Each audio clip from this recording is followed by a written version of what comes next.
কাদের খান ছিলেন এমন একজন অভিনেতা যিনি শিক্ষক হিসাবে মহারাষ্ট্রের সেরা শিক্ষকের পুরস্কার পেয়েছিলেন। সেই যুগে যখন এক একজন ডায়ালগ রাইটার এক একটা সিনেমার ডায়ালগ লিখতে 1 থেকে 3 সপ্তাহ সময় নিত, তখন কাদের খান নিজের জীবনের প্রথম সিনেমার ডায়ালগ লেখার সুযোগ পেয়ে তিনি মাত্র 3 ঘন্টায় সেই সিনেমার ডায়ালগ লিখে ফেলেছিলেন। কাদের খান একটা সিনেমাতে শুধু ডায়ালগ লেখার জন্য 50 লক্ষ টাকা পেয়েছিলেন। আজকের দিনে দাঁড়িয়েও সেটা ভাবা যায় না। আসলে কাদের খানকে কোনো ব্র্যাকেটে ফেলা যায় না। ডায়ালগ রাইটার, কমেডিয়ান, ভিলেন নাকি সবকিছু ছাড়িয়ে একজন মহান মানুষ, যে মানুষটাকে শেষ জীবনে তার নিজের প্রিয়তম বলিউড ইন্ডাস্ট্রি ভুলে গেছিল। আজকে আমরা কাদের খানকে নিয়ে আলোচনা করছি। ভিডিও দেখুন শেষ অবধি, ভালো লাগবেই। ভালো লাগলে লাস্টে গিয়ে না হয় লাইক করে দেবেন। আর দেরি করে লাভ কি, চলুন আমরা ভিডিওতে ঝাঁপিয়ে পড়ি।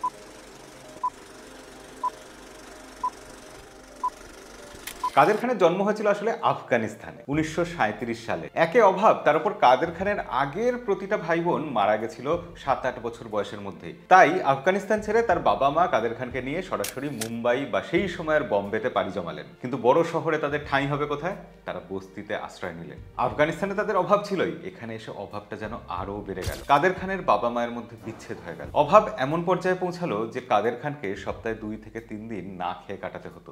শুধুমাত্র খাবার জোগাড় করার জন্য তাকে একসময় মসজিদের বাইরে ভিক্ষা পর্যন্ত করতে হয়েছে। এই সময় একটা ছেলে কি করে? যে কোনোভাবে বেঁচে থাকার জন্য, খাবার জোগাড় করার জন্য কোনো না কোনো কাজ খুঁজে নেয়। সেই সময় মুম্বাইতে মিলের শ্রমিকদের কাজ মোটামুটি পাওয়া যেত। কাদের খান সেই কাজ করবেন বলে ঠিক করলেন। কিন্তু তার মা তখন তাকে বোঝালেন, গরিবের একমাত্র অস্ত্র শিক্ষা। যদি তুমি এই অবস্থা থেকে, এই বস্তি থেকে বেরিয়ে আসতে চাও, তাহলে সারা জীবনের মতো শিক্ষার হাতটা ছেড়ো না। কাদের খান কিন্তু শেষ দিন অবধি মায়ের এই কথাটা মেনে চলেছিলেন। এবং খেয়াল করে দেখুন, আজ থেকে এত বছর আগে এইরকম আর্থিক অনটনের মধ্যে একজন মা তার ছেলেকে এই শিক্ষা দিচ্ছেন। এই জন্যই বলে, অসাধারণ সন্তান হতে হলে তাকে অসাধারণ বাবা মার সন্তান হতে হয়। এই অভাবের সাথে যুদ্ধ করতে থাকা কাদের খান শেষ অবধি স্কুলের গণ্ডি পেরোলেন এবং পেরিয়ে শেষ অবধি তিনি ইঞ্জিনিয়ারিং কলেজে পর্যন্ত ভর্তি হলেন। যদিও ইতিমধ্যে তার অভিনয় হাতেখড়ি হয়ে গেছে। স্কুল জীবনেই তিনি রোমিও জুলিয়েটের চরিত্রে অভিনয় করেছেন। সেই সময় তার অভিনয় দেখে তাকে 100 টাকা পুরস্কার পর্যন্ত দেওয়া হয়েছিল। এমনকি ইসমাইল ইউসুফ কলেজেও তিনি নিয়মিত অভিনয় করতেন। যদিও তিনি কোনোদিন অভিনেতা হবেন এই স্বপ্ন একবারও দেখেননি। তারপর ছোটখাটো চাকরি, এবং চাকরির পর তিনি আবারও কলেজে ঢুকলেন। তবে এবার কিন্তু পড়তে নয়, এবার তিনি একজন মেকানিক্যাল ইঞ্জিনিয়ারিং এর টিচার হিসেবে কলেজে জয়েন করলেন।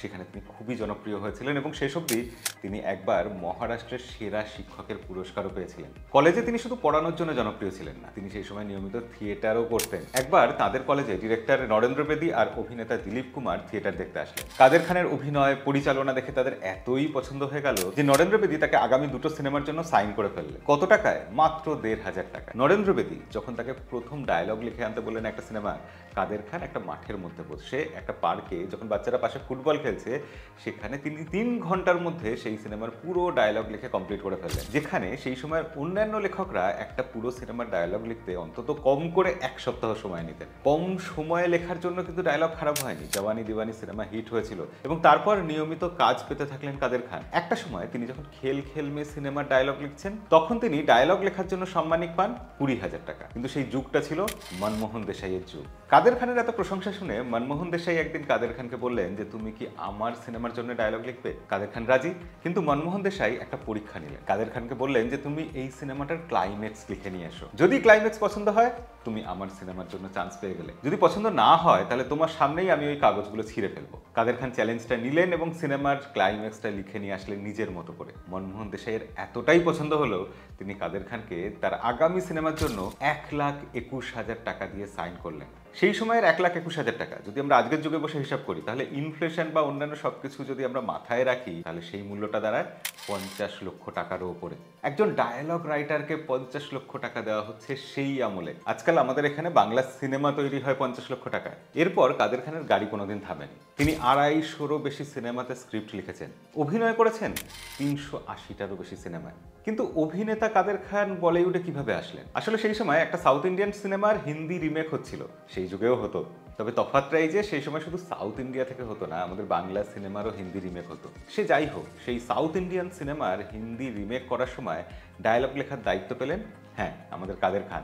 এবং সেখানে তিনি এত সুন্দর ডায়লগ লিখলেন যে সেখানে তাকে সেই সিনেমাতে একটা কমেডিয়ানের রোল অফার করা হলো। সিনেমার নাম ছিল জিতেন্দ্র আর শ্রীদেবী অভিনীত হিম্মতওয়ালা। এরপর অভিনেতা হিসেবে আমরা কাদের খানকে একের পর এক সিনেমায় দেখতে থাকলাম। সেই সময় তিনি নেগেটিভ চরিত্রে বেশ কিছু সিনেমায় অভিনয় করেছেন এবং তার অভিনয় সবসময় সমাদৃত হয়েছে। যে সময়টা তিনি ভিলেন হিসেবে একের পর এক হিট সিনেমা করে যাচ্ছেন, সেই সময় একদিন তার ছেলের স্কুলে তার বন্ধুরা ছেলেকে এই বলে রাগাতে লাগলো যে তার বাবা একজন ভিলেন। কাদের খান সেই শুনে ঠিক করলেন যে তিনি আর জীবনে কখনো ভিলেনের চরিত্রে বা নেগেটিভ চরিত্রে অভিনয় করবেন না। তারপর থেকে তিনি পুরোপুরি কমেডিয়ান হয়ে গেলেন এবং এখান থেকেই শুরু হলো আবার নতুন অধ্যায়। ইতিহাস লেখা হলো গোবিন্দার সাথে এবং ডেভিড ধাওয়ানের সাথে। ডেভিড ধাওয়ানের সাথে জুটি বেঁধে কাদের খান 15টা সিনেমা করেছেন এবং প্রতিটা সিনেমা সুপারহিট। গোবিন্দার সিনেমা মানেই সেখানে কাদের খান আর শক্তি কাপুর থাকবে না, এই কথাটা একটা সময় ভাবাই যেত না। এমনকি গোবিন্দা একটা সাক্ষাৎকারে বলেছিলেন যে সেই সময় পোস্টারে কাদের খানের ছবি থাকলে সেই ছবির জন্য টিকিট বিক্রি হতো, গোবিন্দাকে দেখে নয়। এরকমও সিনেমা তৈরি হয়েছে যেখানে মূল চরিত্র কাদের খান, গোবিন্দা পার্শ্ব চরিত্র। গোবিন্দার সাথে সফলভাবে 42টা সিনেমাতে অভিনয় করেছিলেন কাদের খান। এর থেকেই বোঝা যায় তাদের জুটি কতটা সফল ছিল। কিন্তু সব উত্থানেরই একটা শেষ আছে। কাদের খানের কেরিয়ারের ডাউনফল শুরু হয় 90-এর দশকের শেষ থেকে। বলা হয় 90-এর দশকের শুরুর দিকে একটা সময় তিনি অমিতাভ বচ্চনের সাথে ঝামেলায় জড়িয়ে পড়েছিলেন। এমনিতে দুজনে খুবই বন্ধু ছিলেন। অনেকে এই কথাও বলে অমিতাভ বচ্চনের যে কেরিয়ার, যে ডায়লগ ডেলিভারি, যে অভিনয়, যে স্টাইল, সবকিছুর পিছনে কোথাও না কোথাও কাদের খানের অবদান আছে। কাদের খান একটা সাক্ষাৎকারে এটাও বলেছেন যে 90-এর দশকে একটা সিনেমার সেটে যখন সবাই অমিতাভ বচ্চনকে স্যারজি বলছে, তখন কাদের খান স্যারজি বলতে অস্বীকার করেছিলেন। তিনি বলেছিলেন ও তো আমার অমিত, আমার বন্ধু, ওকে আমি কেন স্যারজি বলবো। তারপর সেই সিনেমা থেকে তাকে বার করে দেওয়া হয়। এমনকি অমিতাভ বচ্চনের সুপারহিট খুদা গাওয়া সিনেমাটা, গঙ্গা যমুনা সরস্বতী, এই সিনেমাটা, এগুলোতে কাদের খানের অভিনয় করার কথা ছিল, কিন্তু শেষ মুহূর্তে তাকে বাদ দিয়ে দেওয়া হয়। ফিল্ম ইন্ডাস্ট্রিতে এরকম আলোচনা হয় যে অমিতাভ বচ্চনকে স্যারজি না বলার যে ইস্যুটা, ওটা আসলে আমরা খালি চোখে দেখছি, কিন্তু ভিতরে ভিতরে দুজনের বিরোধ অনেক আগে থেকেই শুরু হয়েছিল। অমিতাভ বচ্চন যখন পলিটিক্স জয়েন করেছিলেন, সেটা কাদের খানের খুবই অপছন্দ ছিল। সেই সময় থেকেই কাদের খানের সাথে অমিতাভের ক্রমশ ইগো ক্ল্যাশ করে। অমিতাভ তখন হিন্দি সিনেমার শাহেনশাহ। তার অভিনয়ের কৃতিত্ব কিছুটা যে কাদের খান দাবি করে বসছেন, এই ব্যাপারটা পছন্দ না হয় স্বাভাবিক। আলটিমেটলি হিন্দি সিনেমার দুই মহারথীর যে ইগো ক্ল্যাশ হয়েছিল, তার ফলে কাদের খানের ক্যারিয়ার সত্যি সত্যি ডাউন হয়ে গেছিল।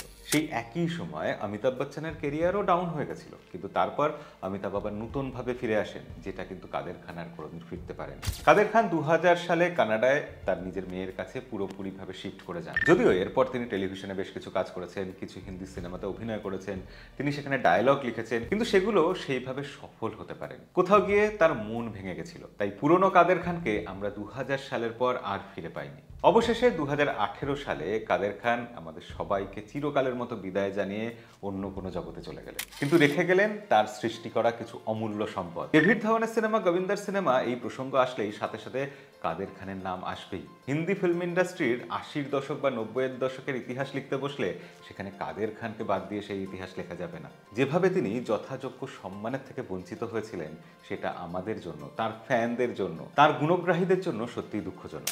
ইন্ডাস্ট্রির সবারই প্রিয় মানুষ ছিলেন কাদের খান। আপনারাও কি ছিলেন? কমেন্টে অবশ্যই লিখে জানাবেন। ভিডিও ভালো লাগলে লাইক করতে ভুলবেন না, চ্যানেলে নতুন হলে সাবস্ক্রাইব করে রাখবেন। দেখা হবে পরের ভিডিওতে। আজকের মতো বিদায়।